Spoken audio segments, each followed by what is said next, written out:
I'll be honest, like, I did not like the way this thing was heading. Like, I did not, I did not love the way that Kobe Altman seemed to be building the roster. I liked all of the individual pieces. I've longer been high on Colin Sexton than most people. I've been higher on Darius Garland throughout his NBA career than most people. Like, I kind of like Lowry Markkinen a little bit, but I like them all in different places than mixed together on the same roster. And I am stunned that this is working in the way that it is. And I think that the main reason it is the connective force that is Evan Mobley. Like, maybe the best connective tissue player, it feels like, in the NBA, because without Evan Mobley, without like this switchable 7-footer who can protect the rim and pass and play in ball screens both as a ball handler and as a screener, and be a lob threat, who can just do literally everything on a basketball court outside of shoot efficiently, I feel like this whole thing would break down. But now with Mobley, it just actually fits together and completely works. Even these 3 7-footer lineups that have been incredibly effective with Lowry Markkinen and Jared Allen. It's a wild process in Cleveland. How much have you enjoyed watching the Cleveland Cavaliers so far?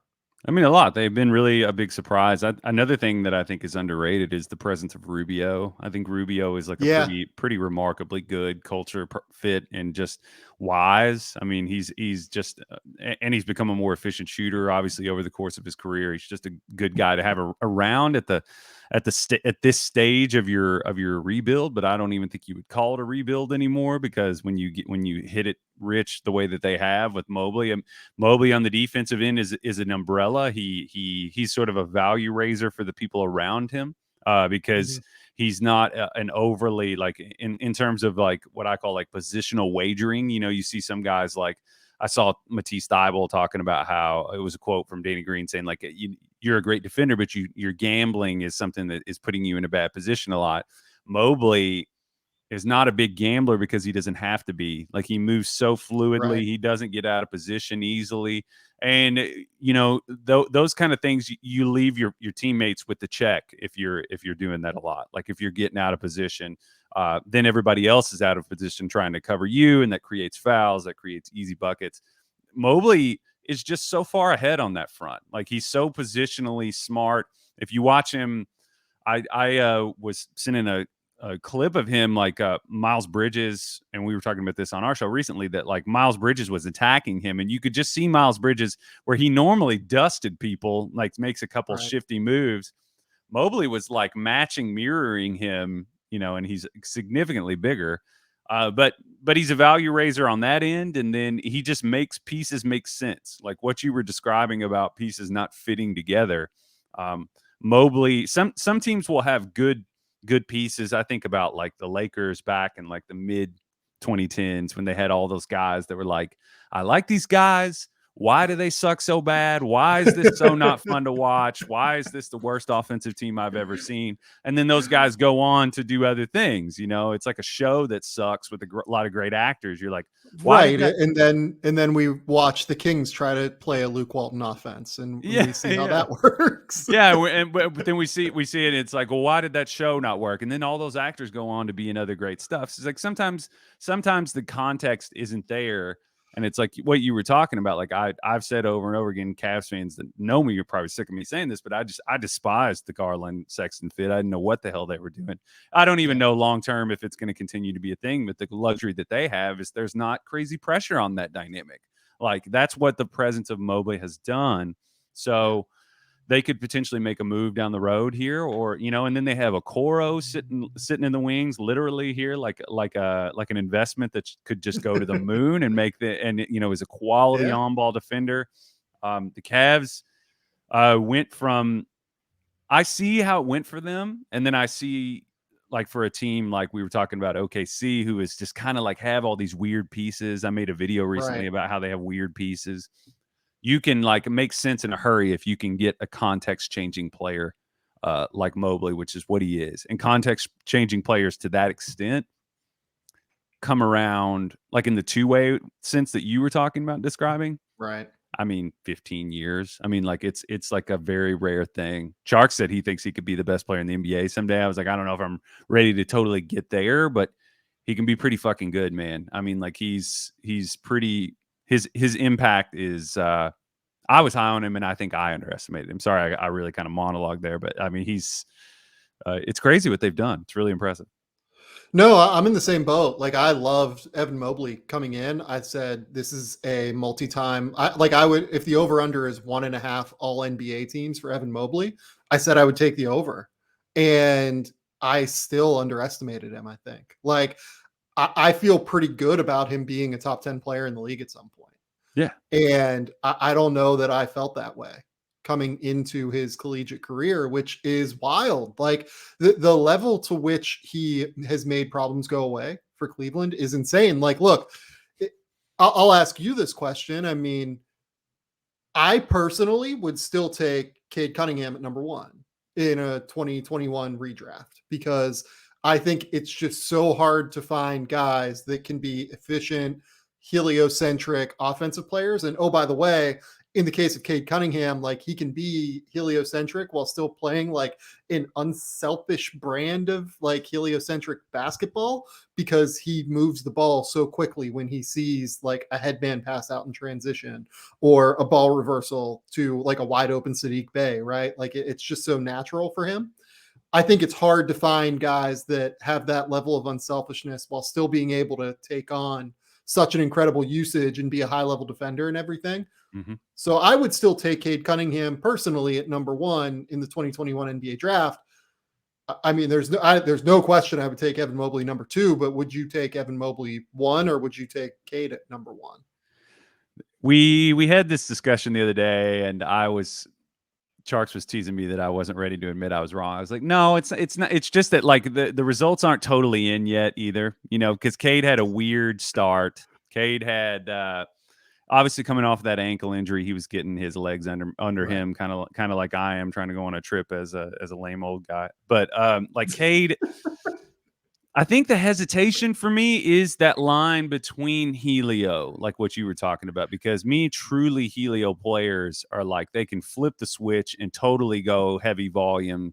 I am going to get us offense, and everything that I don't get, I can flip. Like when I say gravity flipper, for people who listen to your show are smart, they know what I'm talking about. But like it's like, right. Of course, that implies that it's a smart concept. I'm just anyway. It's not. It's a pretty basic thing. It's like if you can, the best players in the world either can like slash your throat with their scoring, and then if you load up and stop them, they can punish you. I think Jokic is one of the best examples of all time of this that we're seeing right now. Yeah. But I don't know that Cade, and I always kind of felt this way about Cade, as high as I was on him and have been and remain on him, I don't know that he has that even like Luka quality of like, I'm gonna like destroy you tonight. I don't know that he has the appetite for it. Like, interesting. Really? Is he an offensive one, like truly at the highest level? I feel like he probably, but he's so malleable. And it may come down to a question of where do you think the efficiency is going to get to? Because the pull-up shooting has been it's been a little better lately. I was watching some of his tape from might have been last night. I never know what day it is, but he was attacking the basket pretty comfortably, confidently. I think he's going to get there as a scorer. I just kind of wonder if he's going to be sort of a guy that's paired with another primary, and like another big-time scorer. But he's super malleable within, modern offenses have that interchangeability at the 1, 2, 3 spots. And you see like the pick and roll is part of it. But I feel like we were kind of moving into an era now where it's like, the handoffs into, they mask pick and rolls, and you like to have interchangeability there. And you would have thought that Detroit was going to have that with Killian if he can hit a shot, or Sadiq, who's had an abysmal shooting year too. Right. All those things have been hard on Cade. I guess the question for me, like you were saying, Helio, I'm not totally sure, but I'm also not totally sure. I'm staying put like you. I still have Cade number one. I do. Because I think he's going to be a fantastic player. And what a draft, that we have. Yeah, totally. This much talent coming to the league. So I'm pretty close to where you are. Honestly, I'm not ready to move on it. And that is with like utmost respect for Mobley. Yeah, no. And like you bring up the idea of whether or not Cade can be heliocentric. Like I don't, I'm not worried about the pull-up shooting. I'm not worried about his ability to get to the rim. I actually think his handle like translated in a way even better than what I thought it would. And this comes from someone who was as high on Cade as I was. Like I think his handle has translated in every way. Really, the thing is just the pull-up shooting, and the pull-up shooting has improved, I think, as his ankle has gotten more comfortable and healthy. Because I mean, God, like I'm sure you've gone and tried to like even shoot a basketball with a sprained ankle, right? Like it's fucking impossible, Yeah. right? I mean, the fact that he started so poorly as a shooter, like I'm not that worried about it, I guess. And he's 20, and there's so much upside for him as a shooter just due to his natural touch level that it's hard for me to look at him and go, I'm worried about his scoring ability. We know that he can pass. Like anyone that watched him at Montverde that knows the vision is there. I think the Detroit situation is just a fucking disaster to the point where like the fact that he's as good as he is insane to me. Oh yeah. Um, like Jeremy Grant, like like really good player, not a passer, like not an unselfish player, like just a guy who's a really good defender who is now turned into a shot maker and a driver who can attack closeouts and be as strong as a cutter as he's always been and get his 20 points that way. Mm-hmm. Killian Hayes is not very good. Like, let's Yeah. just, kind of say what it is, right? And they're playing him as much as they are. Hamidou Diallo, like you and I think both reasonably like Hamidou Diallo is a rotation player in the NBA, but not a shooter, right? Isaiah Stewart doesn't have that gravity yet as a shot maker away from the basket. And frankly, like I love Isaiah Stewart. I love his defensive intensity. I think he's like a great culture guy to have around for Detroit long term. He does just kind of take up a lot of space on offense right now. I think he's probably It's he's probably like your seventh guy. Like I think he's like a guy that comes in like I don't know. And a point that I heard somebody make that I agree with is that like he's a tough fit for the template of what Cade is. You really want a vertical spacer. That's the tough thing about Detroit is like you're absolutely right. It's just like they're making it. The thing about like the measured efficiencies, like in the advanced stuff, when you go back and watch, is like you'll look at it and be like, Jesus Christ, Cade is like super efficient. But if you go and watch, it's that stuff is all measured by what your teammates do. So Detroit is like historically bad shooting the ball. They are, and they're not helping him out at all. He leaves like a lot of assists on the table, not by his own doing. And then like we said, like the vertical spacing, things like that.